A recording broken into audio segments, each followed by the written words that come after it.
Sir, ನಿಮಗೆ ಒಂದು ಕನಸಿದೆ, ಈ ರಾಜ್ಯ ಒಬ್ಬ ದಲಿತ ಮುಖ್ಯಮಂತ್ರಿಯನ್ನ ನೋಡ್ಬೇಕು. ಹೌದು ಆ ವಿಚಾರದಲ್ಲಿ ನೀವು ತುಂಬಾ ಸ್ಟ್ರಾಂಗ್ ಆಗಿ ನಿಂತ್ಕೋತೀರಿ, ನನಗ್ ಗೊತ್ತು.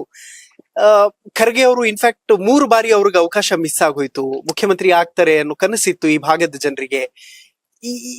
ಯಾಕೆ ತಡ ಆಗ್ತಾ ಇದೆ ದಲಿತ ಮುಖ್ಯಮಂತ್ರಿ ಮಾಡುವಂತ ನಿಟ್ಟಿನಲ್ಲಿ ಪ್ರಯತ್ನಗಳು? ಸಮಾಜದ ಮನಸ್ಸು ಅದಕ್ಕ ಹ್ಮ್ ವಿಶಾಲವಾಗಿ ಬೆಳಿಬೇಕು. ವಿಶಾಲವಾಗಿ ಬೆಳಿಬೇಕು. ನೋಡಿ, ಕರ್ನಾಟಕ ರಾಜ್ಯದಲ್ಲಿ ಎಂತ ಅಧ್ವಾನ ಅಂದ್ರ ಆಜು ಬಾಜು ಎಲ್ಲಾ ಜಿಲ್ಲೆಗಳ ದಲಿತರು ಮುಖ್ಯಮಂತ್ರಿಗಳಾಗಿ ಹೋದ್ರು.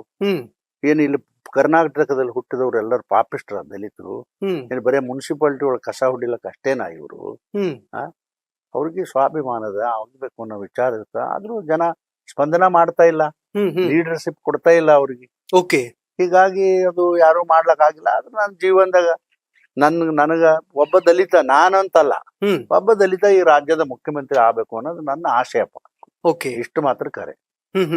ಸರ್, ನಾಯಕರು ಹೇಗೆ ಹುಟ್ಟಿಕೊಳ್ತಾರೆ ಅನ್ನೋದ್ರ ಬಗ್ಗೆ ನಾವು ಮಾತಾಡ್ತಾ ಇದ್ವಿ.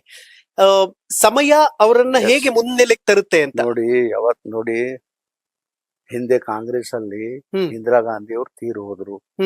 ರಾಜೀವ್ ಗಾಂಧಿ ಅವರು ಈ ದೇಶದ ಪ್ರಧಾನ ಮಂತ್ರಿ ಆಗ್ತಾನಂದ್ ಒಬ್ರಿಗೂ ಕನಸು ಕಂಡಿರ್ಲಿಲ್ಲ. ಕರೆಕ್ಟ್. ಅದು ಹೆಂಗಾಯ್ತು ಅಂದ್ರೆ, situation will going to create a leader.